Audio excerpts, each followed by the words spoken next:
In the effeminate school of communications gathers its articulated footing much the same way the word literally trips over its own feet erroneously to indicate what follows must be taken in the strongest admissible sense, which is opposed to the word's real meaning as simply belonging to writing. It is finding footing and tripping over one's own etymological grounds that communication gives birth to itself. As a jester, Professor Anton lives in the already collapsed masculine body philosophicus, standing up again and brushing himself off with ontological gestures. He again braces his position against the always historic absenting structure of the episteme, its temporality. He temporarily wards off the inevitable next tripping collapse via a sophistry of pointing back as buttress to other authors who survived their own collapse. In much the same way the jester's role internally is to inspire the royal family, he too lends archetypical descriptors which suppose a limitation to human possibility, much the same way that the first little piggy builds his straw house again and again in absence of the second and third piggy, showing his naive reapproach. The jester maintains his elite yet always faltering position, such as the jester punning the king's demise, perhaps in fear of a political coup, of external wolves followed by clowns. The jester kowtows towards the court and shows pride.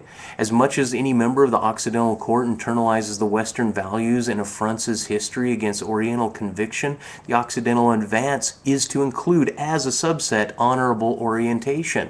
The externality or the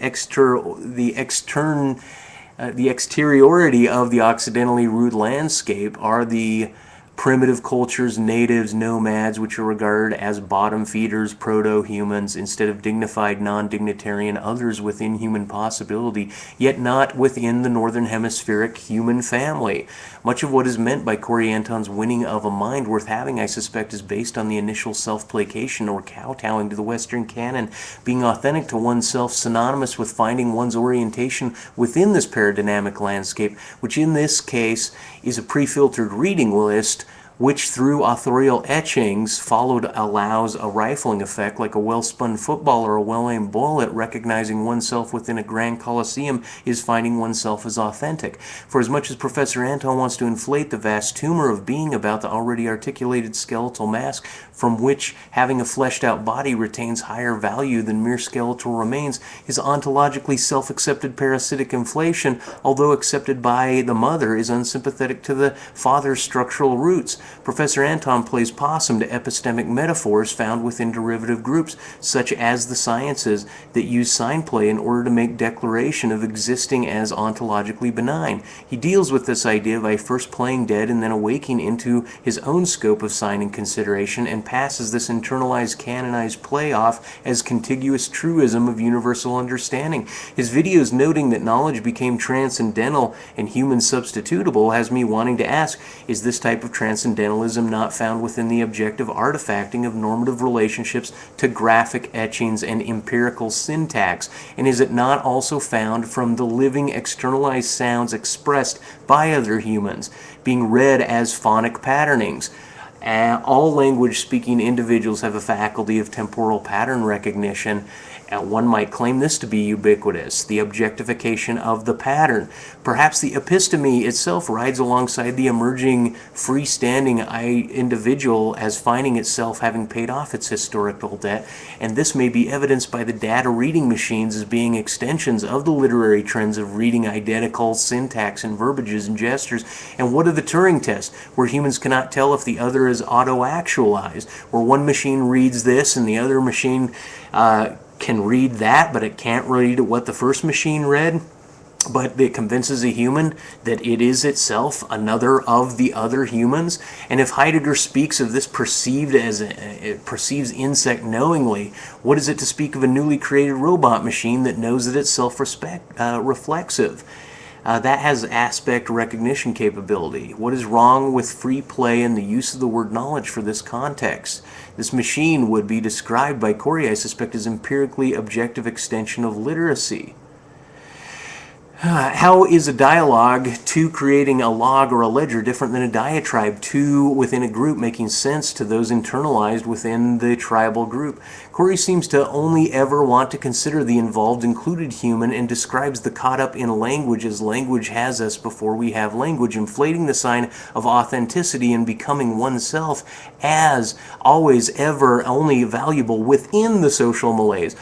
Although history must have had pirates cast to deserted islands for years where talking to oneself became forever lost and the self-reference and language is dismembered and destructured in the absence of the grammatical normatives, never again to be butted against another human. This opposes that's opposite of the feral child walking on all fours and human amongst people, but is never a person. This human never envelops into the language landscape. These people do not exist to themselves, nor to Heidegger, nor to Anton, and are at best unintelligible, non-important derivative humanoids. But to name their internalized state is to make the same sign plays Heidegger brought to the table. But I suggest that this whole-on praised is found oneself within an assumed hierarchy, which only makes winning oneself as a king of the hill game. The civilized game of cone or pyramid building is itself indebted to a tribe and its contra raised without language, without group, without lingual nourishment. He accepts a priori humans as ants, ever building a cone-shaped mystery, as if it wasn't possible for Zarathustra to walk on desert lands. Anton is promulgating a bias of consideration, a descriptive bias towards ubiquity of consideration. He speaks of relationships in general, bringing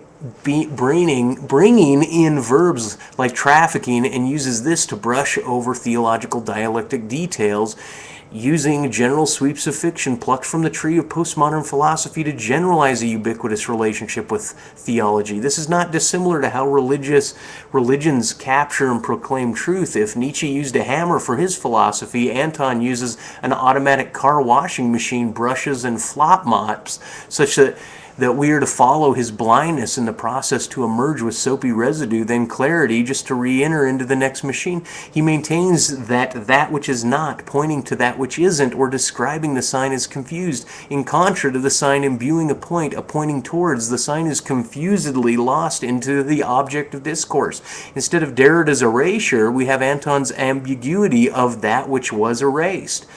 If our unique individualism is but a historic indebtedness to past communities, and this debt is forever and impossibly unpaid, then is the individual always to be found within the scope of this gaze and vulnerable to a complete historic retraction? Or is this debt could be wiped away? Does the new limelight of this radiant thought become beings outside of the grand family, the position in the pyramid, and would the words of the street urchin not become commonly valued as the historic wise men's tellings?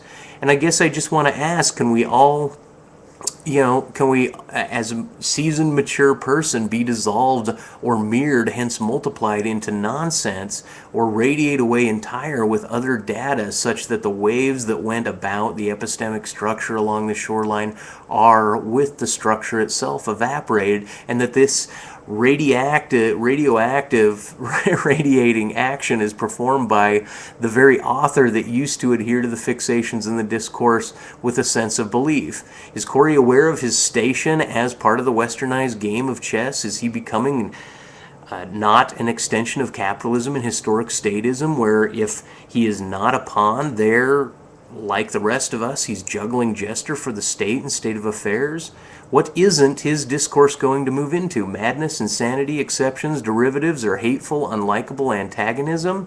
Will his communications move into self-defilement, aggression, prison ethics, or will it maintain a placid, benign, politically correct, authorial regurgitation? Will he communicate with those others he doesn't currently have the will to engage? For as much as Anton invites us to read and wake up to the world of descriptive happenings, the world he would have us wake up into is within the occidental womb. This is a world where there are no marketplaces but grocery stores, and these grocery stores have no dog meat.